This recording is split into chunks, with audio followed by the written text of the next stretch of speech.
So it's a very warm welcome today to the Global Travel Channel to Kara Lefevre. How are you, Kara? I'm great, thanks. How are you, Mark? I'm doing fantastic, and welcome to your first podcast experience. I'm glad that you're a newbie. I love having newbies on the show. And how are you feeling about it all? Are you a little bit nervous, or are you pretty much got it under control? I'm excited. The fact that it's unknown makes it less scary, if that makes any sense. Yeah, perfectly right. And I love the attitude. So let's keep that going. Now, for the sake of everybody watching and listening in today, whereabouts are you in this fine world we live in? I'm talking to you from Fort Myers, Florida, which is on the southwest coast of the state on the Gulf of Mexico. Fort Myers, beautiful part of the world. Now, we are a travel show, so do you want to give Fort Myers a bit of a plug and tell everybody why they should come and visit after COVID-19 disappears? Sure. Compared to the popular perception of Florida being so crowded, what I like around here is that we're just a stone's throw from wilderness in all directions. We can be down in the Everglades or into the interior of Florida. So it's a really nicely situated place to see the natural beauty. It sure is, and it's a great place, I would suspect, for families who love the outdoors and adventure, as you say, to go on holiday. Is that right? Yeah, it's fantastic because you have the Gulf, so you have all the beach type of things you'd want to do, and there's wonderful interior kayaking and hiking and exploring in the Everglades. So yeah, it's gorgeous. Have you lived there long? This is my sixth year, so 5.5 years. Okay, and where were you prior to that? Before that, I was living in Ontario, which is my home province in Canada. Right, so you've really gone from the frying pan into the fire as far as climate goes, that's for sure. Yes. Did it take a while to adjust to getting into the living in the heat and the warmer temperatures? Yeah, it sure did. The novelty still hasn't really worn off. Of being in a place that's warm with palm trees and adjusting to a place that has dual seasonality. So it's just wet and dry season compared to the four seasons I grew up in. That was a big change. Do you miss the cold winters? I miss aspects of the cold winters for sure. Yeah, absolutely. Well, listen, welcome to the show. And before we really get into it, I offer my guests always the opportunity to dedicate their episode to someone special in their life. So, who would you like to dedicate your show to today? Oh, let's dedicate this show to my mother, who I know has become a virtual friend of yours. So this goes out to Elaine Booth. Wonderful. And Elaine, this is a special hello from me as well. And thank you also for being such a loyal listener to the show. It's lovely to have your daughter on the show today. And maybe we're going to find out something about her you didn't even know as her mother. Wouldn't that be a bit of a gem today? Yeah. Now, let's start talking about travel. Do you remember your first overseas travel experience? Yes, I do. I was 17 years old and I was in the last year of high school, and my school offered a study abroad trip, and we went to England. Oh, wow. Fantastic. So you went with a group of other kids, obviously. Yeah, with a group of fellow classmates and a couple of teachers. I think that was my first trip abroad. Yeah. Mm. So where specifically did you go in England? We went to London, and I remember going to Windsor Castle, and I think we went to Oxford. So we didn't travel too far afield. It was mostly in London. Yeah, right. You have many memories of it? Do you remember whether you really enjoyed it? Was a lot of fun being out of the US and Canada, well, Canada for the first time?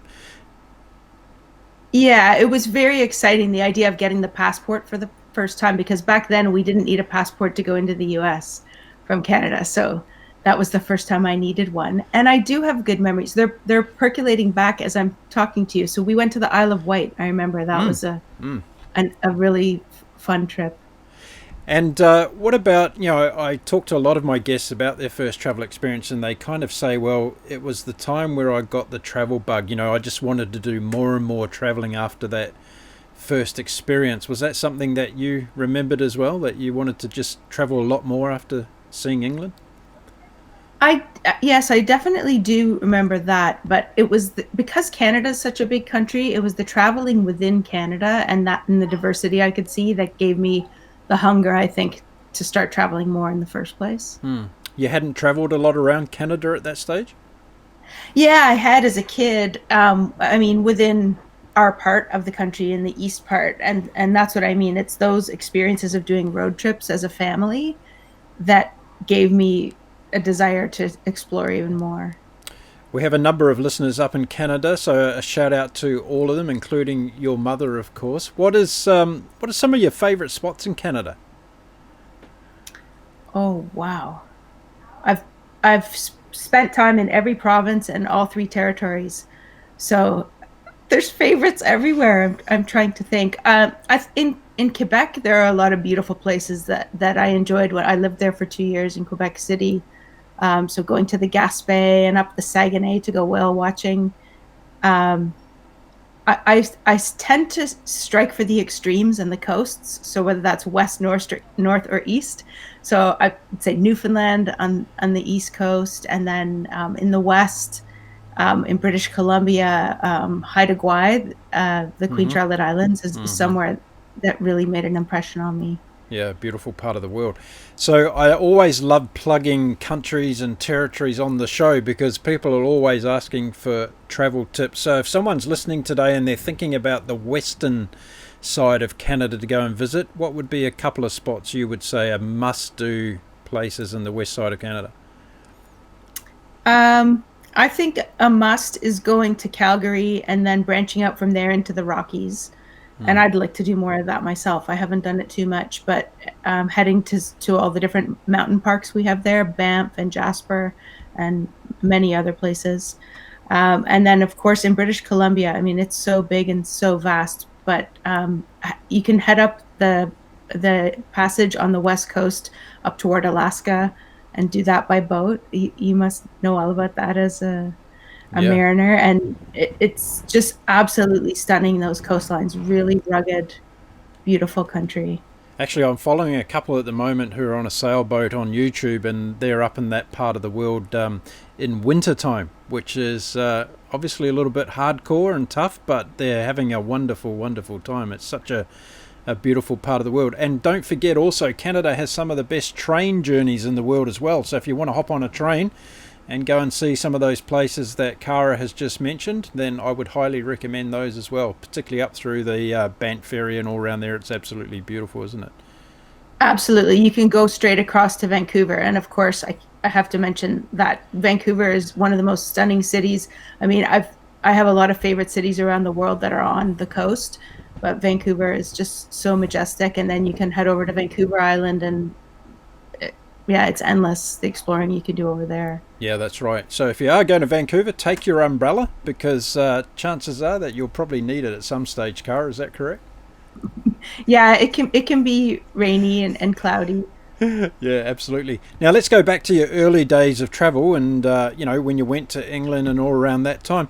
What impact did those travel experiences have on you as a person? What kind of emotions did you come away with? Wow. I think it's a feeling of opening up the possibilities and just the endless possible directions you could explore. I have found as I travel, the more places I go, I feel like I've traveled less.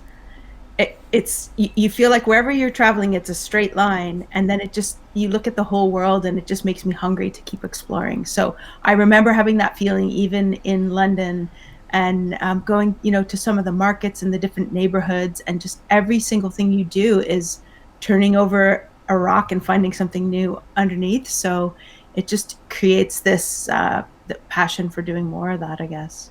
When you're at school and you're doing those school excursions, those kinds of trips are quite impactful on you and your view of the world. What did you think of the world back then? Like seeing a different culture and country for the first time.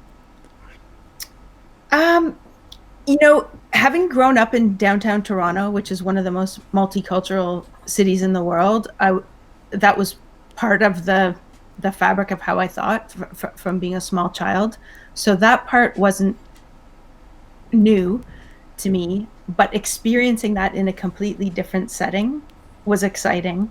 And some of the memories I have of London, they're coming back as as we're talking. So, for example, going to Hyde Park Corner in London and seeing people speaking freely and, making speeches, and just that hustle and bustle of such an important urban center, that Yeah. really made an impression on me.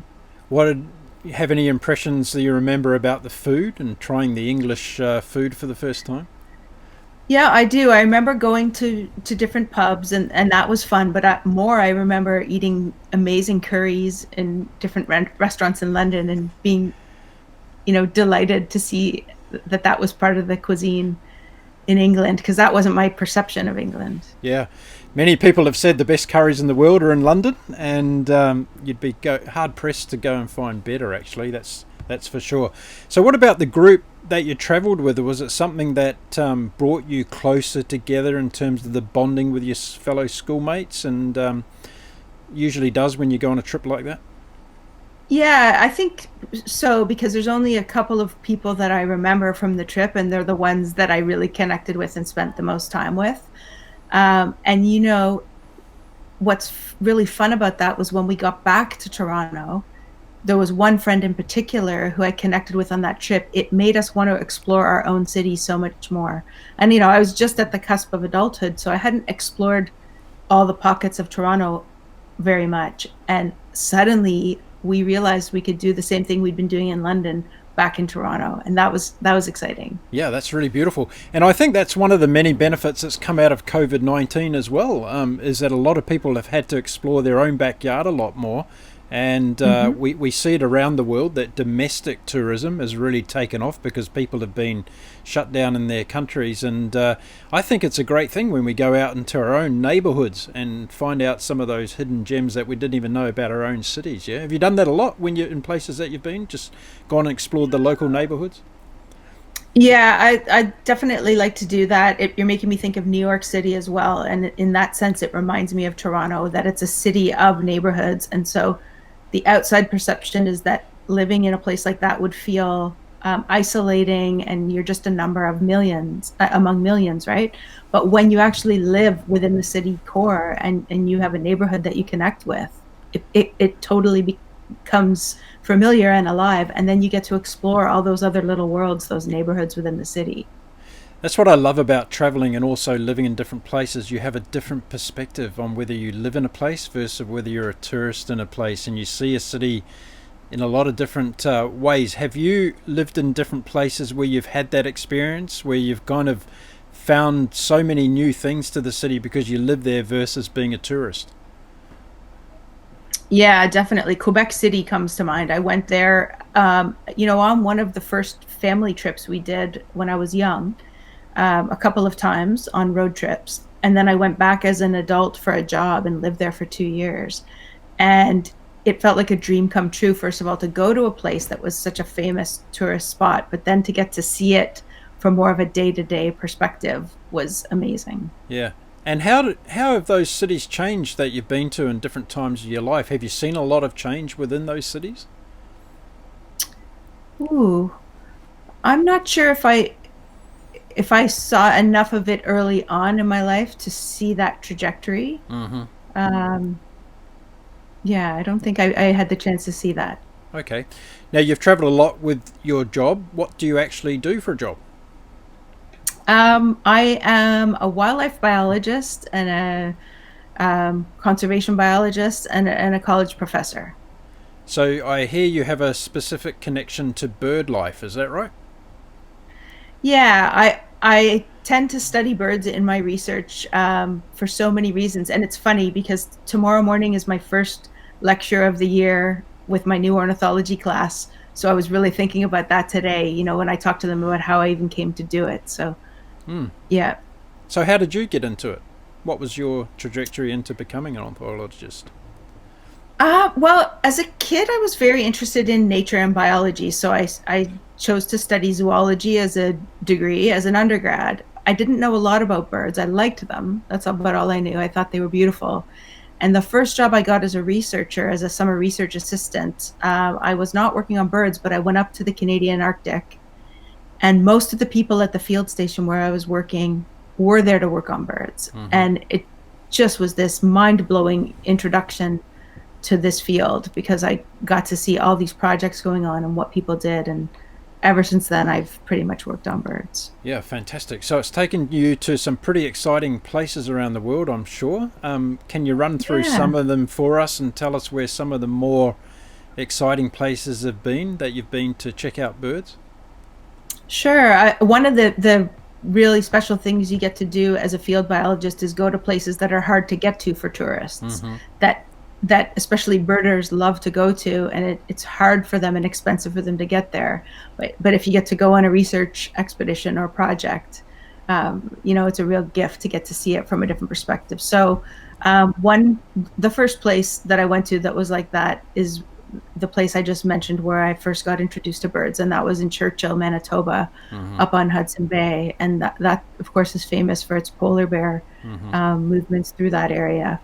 And from there, I kind of got that bug of wanting to go further north. And so when I became a graduate student, I tried to find a biologist to work with who focused on Arctic birds, and I ended up going to an island up in the mouth of Hudson Bay in Nunavut, which is now Nunavut.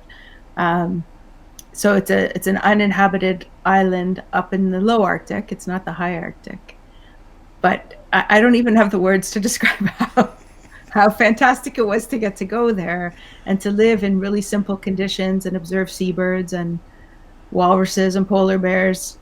And yeah, that's what really did it for me. I was hooked on field biology from those experiences.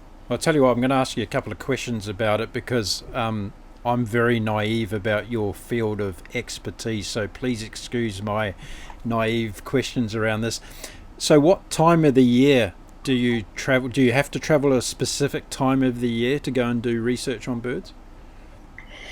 Yeah, if you're working in the northern hemisphere and say up in those northern places, it's a really short breeding season in the northern summer. So we would go usually to the camps in June, July, August. In June there'd still be ice, and then the breeding season is July, August, roughly. Okay, so I'm also assuming that the logistics of getting to these places are quite difficult in some cases, and you're not doing kind of a luxury 5-star travel experience. So can you walk us through exactly what a kind of a trip entails in terms of, are you sleeping in tents? Are you doing it pretty rough, or how does it unfold?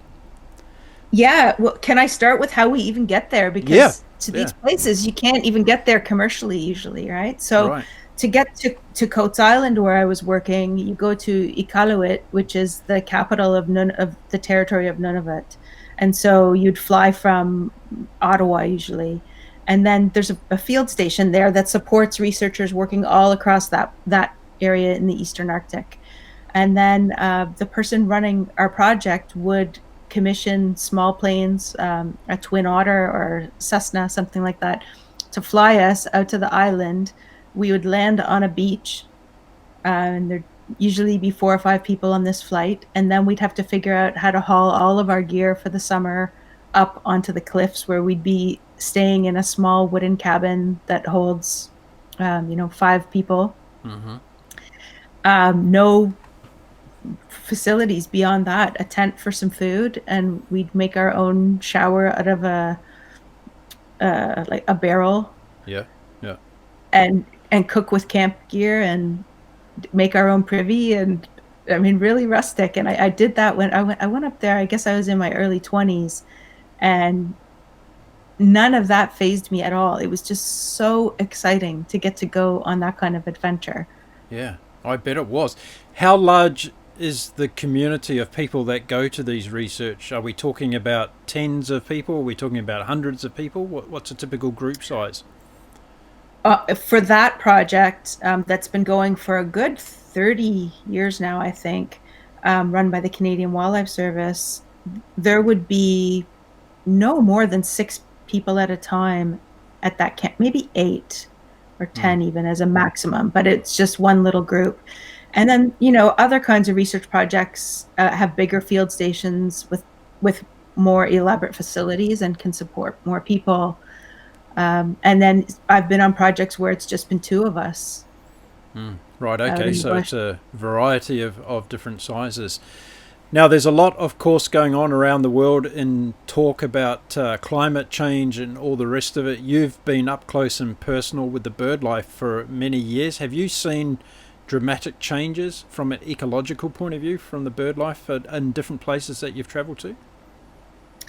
Um, because I've tended to move around with the projects I work on and be in different places, I haven't personally observed that, but I do know that collectively the scientific data show that there are real shifts in the range of species and the timing of when their food becomes available. Okay, cool. What do you love the most about doing research on birds?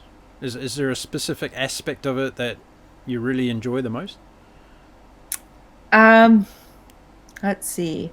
I love being out in the field, so in the natural environment, wherever you're doing this kind of work. And the funny thing in Florida is doing that in places where there are so many people compared to the Arctic, say. So that's new for me. But I like that feeling of being in a natural habitat and trying to understand the interactions between people and nature.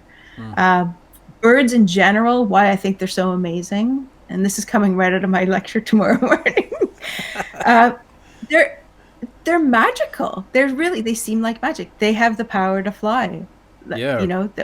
that humans covet, and we have to copy their ideas in a mechanical way to try to replicate it. But they just open their wings and fly. So I think that alone makes them this kind of ethereal, fascinating creature. The fact that their lineage is so old, the earliest true bird, I guess, or linked to a modern bird is 150 million years ago. Wow. I can't even wrap my head around that. No. And birds are essentially a lineage of dinosaurs, which I was not taught that in school. That's something that I've come to understand more as a scientist, through my work now. And so every time I see a bird, I think about that, and I just find it mind-boggling. Yeah, absolutely is. Look, I was thinking before the show today how I was going to find something in common to talk to you about with birds, because I have not been associated with many of the feathered variety of birds throughout my life. I've got some experience on the other variety of birds in my life, but we won't talk about that on the show. But I did find one recent experience that you might be able to relate to. Have you ever seen an albatross? I have pictures of albatross in my office from a friend who worked in Antarctica, and I have never seen one myself in the Okay. wild. So. Right. Well, I'm following the amazing sailing race at the moment called the Vendée Globe, which is a round the world sailing race for individuals who are on a sailing boat by themselves. So it's one person on a boat, and they're doing a circumnavigation of the planet unsupported, so they don't stop anywhere and they're not allowed help from anybody else. And they've just all gone through the Southern Ocean, and there's been some spectacular footage on videos of albatrosses coming to visit them on their boats, and it's really amazing. In fact, I'm going to send you a couple of links after the show today so you can see these amazing albatrosses coming in for a bit of a low dive around some of these sailing boats. I would like to see that. Thank you. And what people have been able to learn about bird migration and movements because of albatrosses is quite incredible. Because they're so big, they can handle a pretty large satellite tracker on them. And so if you look that up online, you can see pictures that show the migratory tracks, or not the foraging tracks, I should say, when they go out for their food trips, and they go thousands of kilometers. I bet they do. Has anybody put a GoPro on the back of an albatross yet, so we can actually get live footage from a albatross flying around? You know what? I won't say no. I don't know of any example of that, but it would not surprise me. Yeah, absolutely right. So, getting back to your bird watching and research, have you become an avid photographer over the years because of this work you do? That's a great question. No. And I have a pretty good idea why. I appreciate photography, what it entails and what it does for us, and I tend to use it mostly as documenting different aspects of research, whether it's the setting or the birds we're handling. I find that I don't like the experience of being behind the lens because it creates a barrier between me and whatever I'm doing. So it distracts me. That's the best I can think of why I haven't, especially with the advent of digital photography, which I mean, is you still have to be skilled to take good pictures, but um, it's become easier and more accessible. But yeah, it's just not something that has pulled me in. From that rationale you just used, does that also mean that you don't use binoculars? No, I do use binoculars every single time that I'm out in the field. Um, they feel like an extension of your eyes. Okay. But with a camera, fussing around with it and worrying about trying to get the shot as opposed to just seeing Yeah. what's there, I think it's just a different approach, a different way to experience the world. Yeah. Okay, fair enough. Now, I've got all the audience in my ear telling me that I've got to ask you a specific question because I know they're all thinking this one. And the question is, what is your favorite bird? Okay. I could have hundreds of answers. I'm going to give you a tie for two. Um, there's a whole group of birds called motmots that are only found in the neotropics, and they're similar. Mutmots. They're Okay. motmot, so mot. Okay. And they're related in the same order of birds as kingfishers, to give you something to compare Mm-hmm. it to.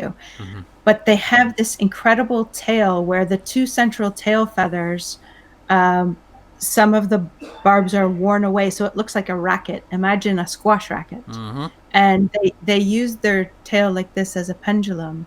They're Ah, just strikingly beautiful. So that's one. very cool. And I usually tell my students that my favorite bird is the crested Kara because of the obvious play on my name. But it's a falcon that's in Florida, and when you see one of these things for the first time, it just stops you in your tracks. They're incredible.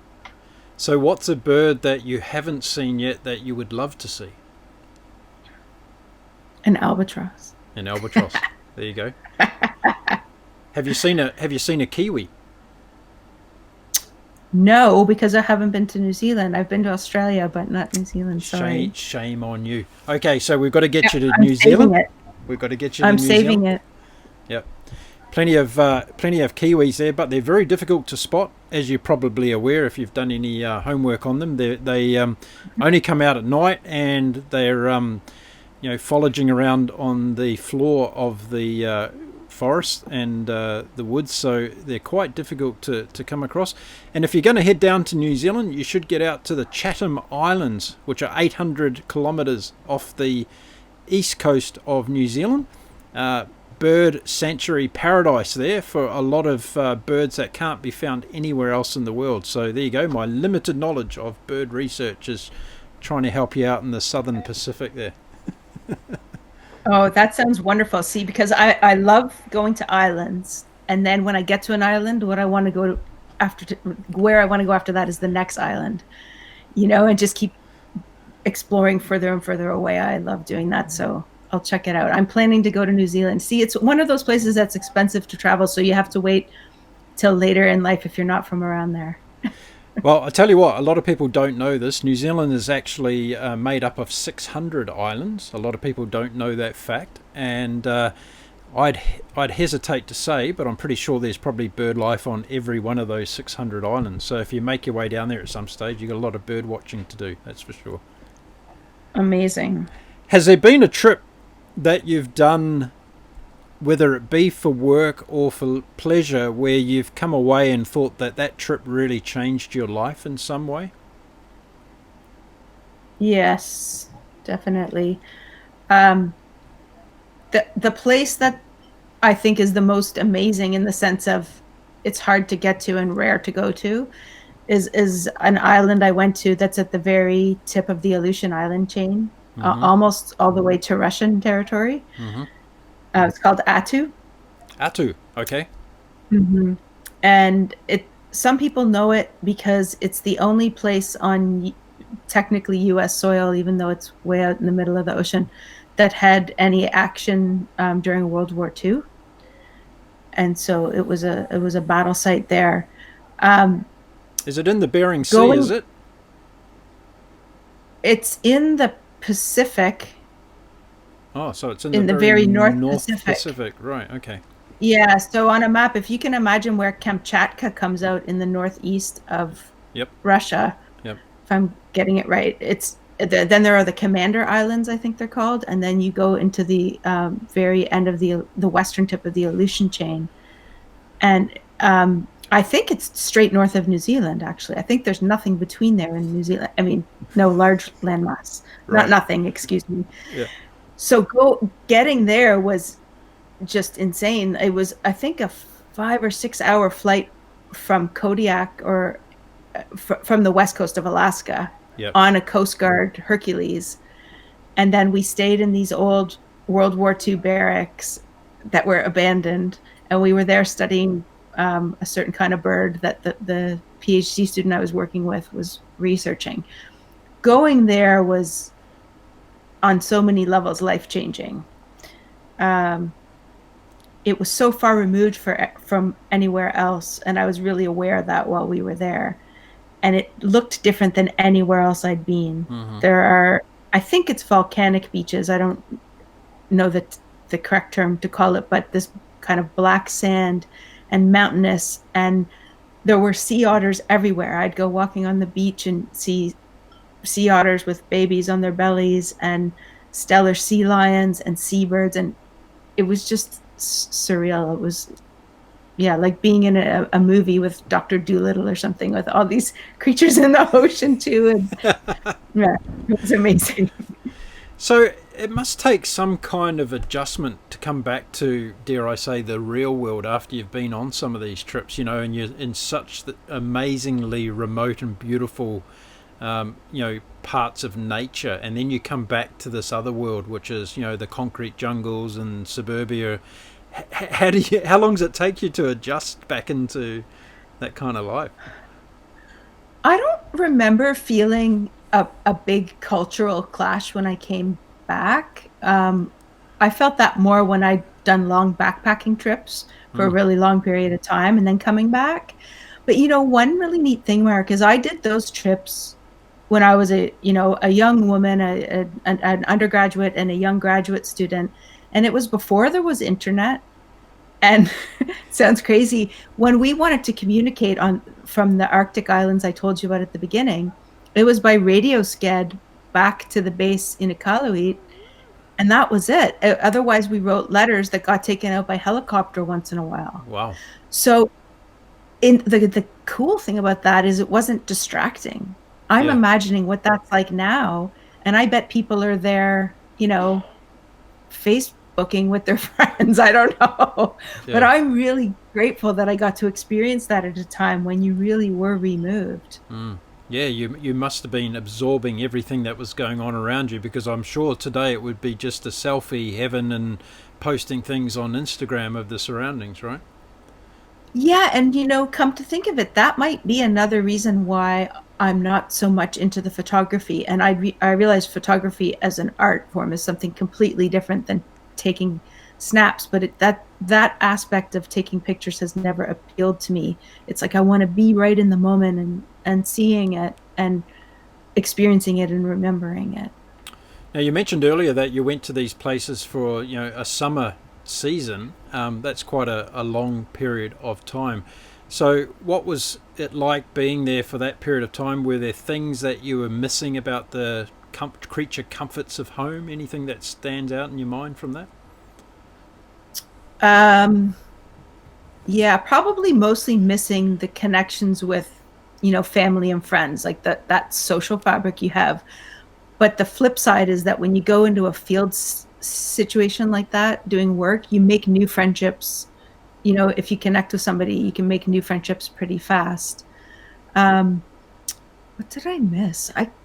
I don't have specific memories of missing too many specific things about life, because imagine, so I would go out in the evening and we'd be under almost the midnight sun looking down over a cliff watching beluga whales migrate through the cove or something. So you're not thinking about TV or The pop Hershey culture bar, or the Hershey bar at home that you can't get your hands on.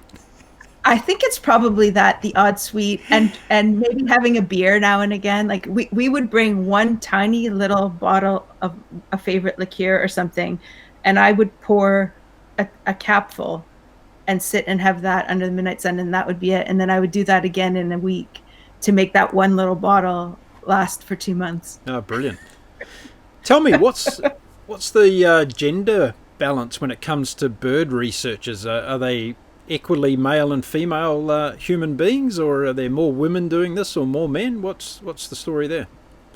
Yeah, that's another great question. I think in general, in ecology and wildlife biology, you find quite a lot of women, especially now compared to when I was an undergrad. Um, as you move up the ranks as a professor, there are fewer women as you move up, like in most fields. I mean, that's a pretty common pattern. But yeah, I think ornithology is quite a well-balanced field. I know a lot of women ornithologists. Yeah. Now you're talking about class happening tomorrow. What's the breakdown of class? Have we got a lot of young girls into this and a lot of young boys, or is it 50-50? I would say it's 50-50. When I teach my ecology class, my general ecology, I sometimes have had hardly any young men in my class. There's a real switch where the overall ratio of women in undergraduate classes, and I think this might be true at the whole university level, big picture these days, can be more like 55 or 60% women. Right. Why do you think that's happening? Why do you think boys are getting turned off this?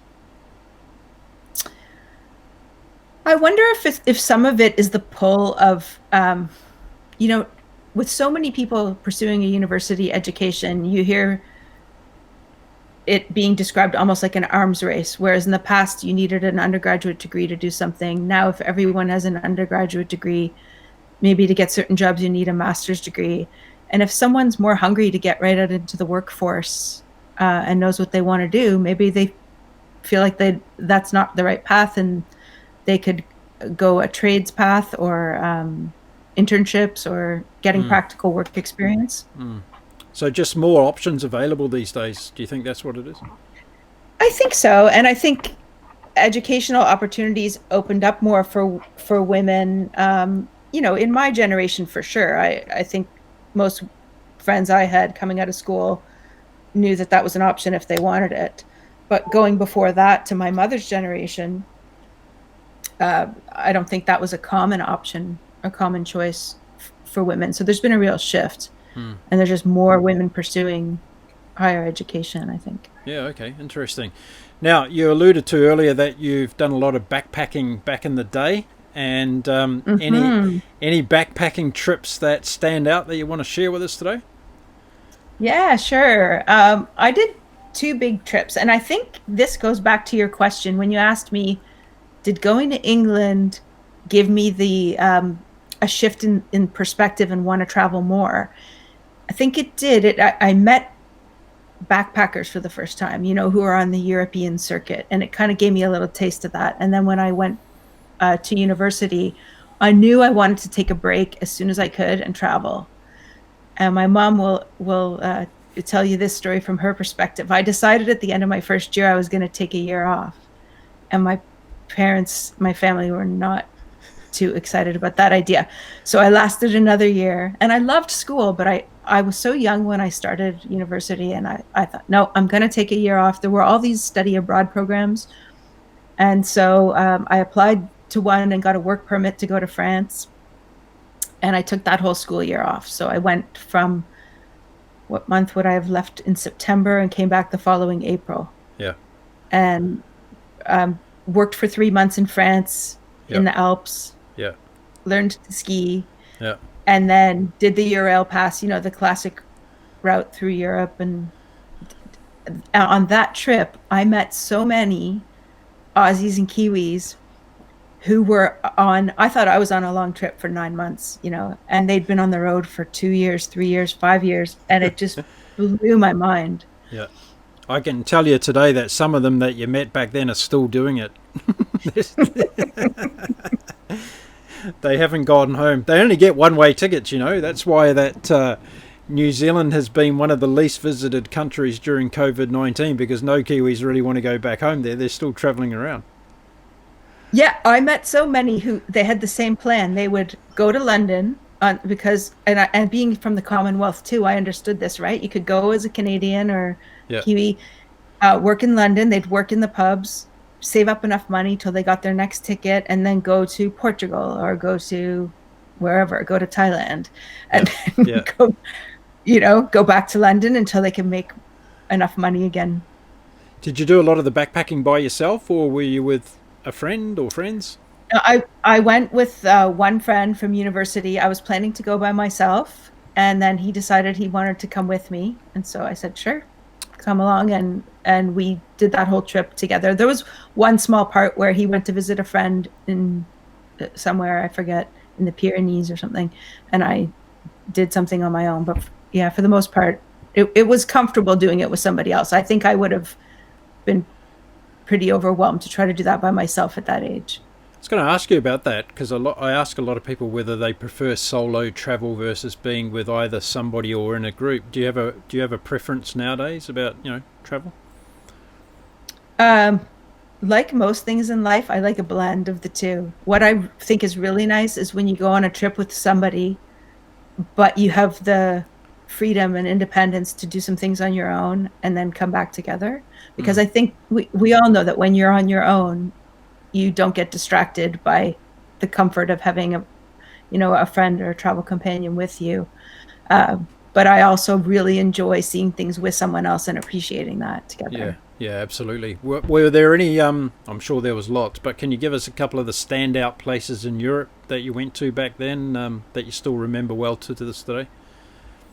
Sure. I remember it was right before the Barcelona Olympics. So I was there in 1990, 91. Yep. So going to Barcelona and seeing all of those sites being built was exciting. Um, Same thing. I was in Tignes in the French Alps, Yeah. and it's one of Mm. the World Cup sites. So got to watch a lot of what do you call it? The acrobatic Yep. ski jumping and Yep. ski ballet and that kind of thing. And probably the most um, just unexpected and dazzling place that I went to was we decided to go to Yugoslavia, which it was Yugoslavia still then, and it was in retrospect, I realized it was the very beginning of the war that broke up Yugoslavia. Right. And it's not that we were naive to knowing there were problems going on there, but it was more like we had planned our route and by gosh, we were going to You were go. going to do it. Hmm. And so we did. We went from Italy over to Croatia. I guess we went to Dubrovnik, and that place stands out for me as somewhere so unique, Mm. I guess. Mm. Um, I can still picture some of the people I met, just people in a village, say, or walking through, and there were no travelers in the. I think I was in Yugoslavia for a week, and I met two other backpackers, and they were from South Africa, and they got kicked off the train they had been on before I happened to meet them for being South African. That Wow. was in 1991. Wow. Yeah, so I'm very glad that I didn't have any negative or scary experiences. When I think look back, it was pretty probably reckless to travel through there then, but we had a good trip.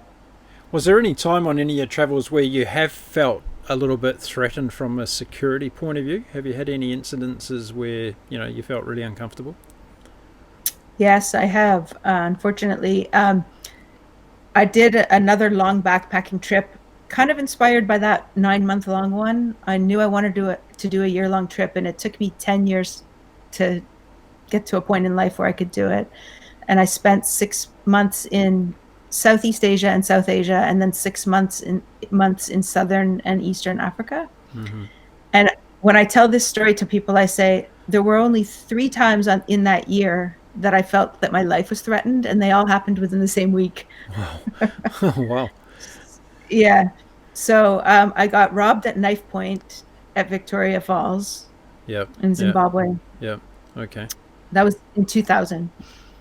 Um, and then this left Victoria Falls went to try to do more natural activities and went riverboarding and got sucked under the water into a funnel, and that was a really scary experience. And then leaving Zimbabwe to go to Zambia a few days later, we got in a bus accident Oh, and yeah, smashed into the roof of a bus and had the hair like shaved right off the top of my head, and it was scary. But those are the only times that I oh, felt, thank goodness for that. yeah, in And danger. as we all know, those that have travelled a lot, things happen anywhere in the world. It's just being in the wrong place at the wrong time sometimes that these things happen. So shout out to all our dear friends in Zimbabwe. We love your country. It's a beautiful country, and those things happen everywhere, as I say. Now you've done a lot of 100%. travel. You're connected to nature in a big way. So I want to ask you, where have been some of the most amazing sunsets that you've witnessed around the world? Oh, wow. Definitely in the Arctic, and when that's happening in the summer and you see the sunset at happening at nighttime with the moon rising at the same time, that's really memorable. Yeah, Um, I mean, the island where my mom lives, since we dedicated this show to her, it has incredible sunsets there in the Great Lakes up on Manitoulin. Um, Here in Florida, almost every single night. yeah. It, it's spectacular. And I'm trying to think on that long backpacking trip, um, nothing's standing out. It's almost every day, you know. That's something that I appreciate in life is watching the sun rise and set. Yeah, brilliant. Do you have a favourite continent to travel to? Um, a lot of these travels were done before I became a mom. I'm reflecting on that as we're talking, and I've done less traveling recently, and I'm pretty excited about going to South America. That's the one continent I haven't truly had a chance to visit, just the very northern tip, not really. So I'm excited about that, but I can't say it's my favorite yet because I Yeah, haven't been there. haven't been there. So you've been right up into the Arctic. Have you got any dreams and ambitions to get to the Antarctic? Yeah, I'd love to go to the Antarctic, and I have a couple of friends who have that as part of their work life, so I get to hear a lot of neat things, either as biologists or as nature guides. And yeah, I would jump at the chance to go, but again, that's one of those things you need. It needs to be the right time in your life where you can either wangle a way to go and get paid to do it, or have a lot of money to go. Yeah, I feel the same way about the Galapagos. Definitely want to get there one day, but yeah, exactly. Now, through all this travel that you've done, a couple of questions that come out of it to me that I'm interested in is how have your travel experiences changed you as a human being?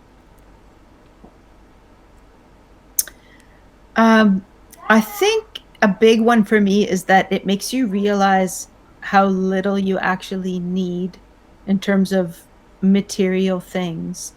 When you're traveling and you're far away from home, there are times when I have felt really stripped down in the sense of being vulnerable by not having the people who you love the most and who are your people you can count on for anything being far away from you. Mm, So you have to rely on your own wits, and then you build these beautiful relationships with people wherever you are, and all the stuff that doesn't matter falls away. That's what I loved about the extended backpacking trips.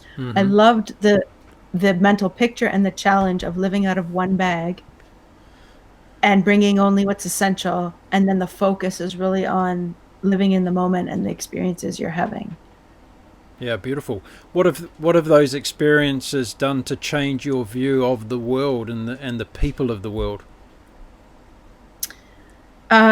It's only strengthened my knowledge that we're all the same at heart, whatever culture we're in, whatever place we live. I mean, it accentuates the privilege we have as anyone who's able to travel has that. privilege and availability of resources that most people in the world don't have. So that's one obvious thing. And then once you get the ability to do that and you have that gift of being able to go to different places, you can connect with people just on this pure human level, and you get to see what things are common wherever you go. Yeah. Okay, great. And what about a place that you've been to that you would happily go and live? Has there been a place that you just feel kind of spiritually connected to, that you think, wow, I could really live there? That's such a cool question, Mark, because before I answer it, do you ever have this feeling, this philosophical feeling where you think, how do you decide where is the ideal place for you to live as an individual or as part of a family when there are endless amazing places in this world to live, right? Like, why don't I want to live in Denmark or in Laos or wherever, like beautiful places that where you feel inspired or happy. But there aren't that many places that really feel like home. And I think it's because we get imprinted on the places where we grow up. So I will tell you one place that I thought was just so captivating to me. And I felt like I would want to go back and hang out there more. And that was when I went to Tasmania. Right. Okay. Yeah. It surprised me. It felt like a little miniature Canada in a way, like in this tiny space in terms of yeah, the variety of landscapes but in a really compact space. And people have told me that that's what New Zealand feels like as well. yeah, Bigger in between those two. yeah. But that variety of different landscapes. So I just thought it was so stunning. And I wished I had more time to explore and get into the vibe of what life felt like there.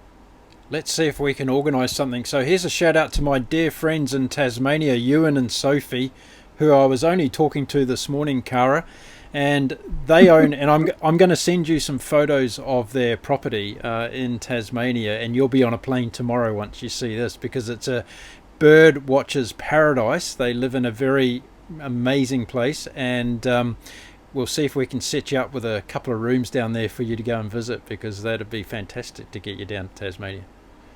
I would go in a heartbeat. So my master plan is that when I get my first sabbatical as a faculty member, and my boys are old enough to understand this now and to keep reminding me, we want to go as a family somewhere that would be a great place to have an experience for, 4 or 6 months. And for me to have an academically rich experience, but as a family to be somewhere special. And we're really thinking of somewhere like New Zealand, or maybe Australia, but more New Zealand. So. Yeah, exactly. Look, you can't go wrong with that decision, and I'd support it 100% and help you out any way I can. And I would like to have you back on the show after you've been to New Zealand, because then we can do a tourist commission show just for New Zealand tourism, yeah, because that'd be fantastic. I'll take you up on it. Okay, brilliant. Kara, we've rushed through our time today. It's been fascinating chatting to you about all things to do with travel, in particular bird watching and bird researching. You're the first person I've had on my show out of 350 episodes talking about the wonderful world of ecology and traveling around the world for doing a wonderful job that you are. So thank you very much for that, and all the very best for tomorrow and kicking off your first class tomorrow with your students. And you can tell them all tomorrow that you did your first podcast yesterday and it went very, very well. Okay, I will tell them, and I am so delighted to have got the chance to do this, and it's inspiring to me. The questions you've asked have made me reflect on a lot of these things, and it makes me think about where I am right now and why I'm here. So thank you for that. You're welcome, and a final shout out to your beautiful mother up there in Canada as well, who inspired this little session to happen today. So I want to thank her very much, and maybe you two can sit down over Skype and watch this episode back together. That'd be a beautiful thing to do for mother and daughter, yeah? I think that's a wonderful idea. She often says to me that she feels like she missed out on chapters of things that I did while I was traveling, right? and she wants to hear the stories. So she's a real brave traveler herself and inspires me, and I think that's a great idea. I'll do that with her. Fantastic. Well, I look forward to part 2 of our conversation, and until then, I wish you all the very best. Stay safe, stay well, and thank you again for your time today, Kara. You're welcome. Thank you, Mark. There we go. That was wonderful. Kara talking to me today from Fort Myer in Florida about a really interesting career journey with going around the world researching bird life and all the other wonderful things she's done with travel. Some great travel experiences there. Has it reminded you of some of the places you've been to? Maybe Kara mentioned a couple of names like Barcelona and Tignes in France that she went to. Have you been to those places? Have you enjoyed those countries? I'm sure you have. There's lots of people out there that have travelled extensively. Well, we hope you like what we do here at the Global Travel Channel. Don't forget to check out all our other episodes here on YouTube, or if you're listening to us on the podcast, we also can be downloaded from places like Apple, Spotify, and all the regular podcast download places. We have a Facebook page that you can engage with us on as well, and check out over 300 podcast shows that I've done talking to amazing people all across the world about their travel experiences. Well, it's time for me to go now, so just before I say goodbye, I just want to wish everybody a very happy, safe and prosperous week ahead. Until next time, my name is Mark Philpott. Thank you for your time and joining us on the show today.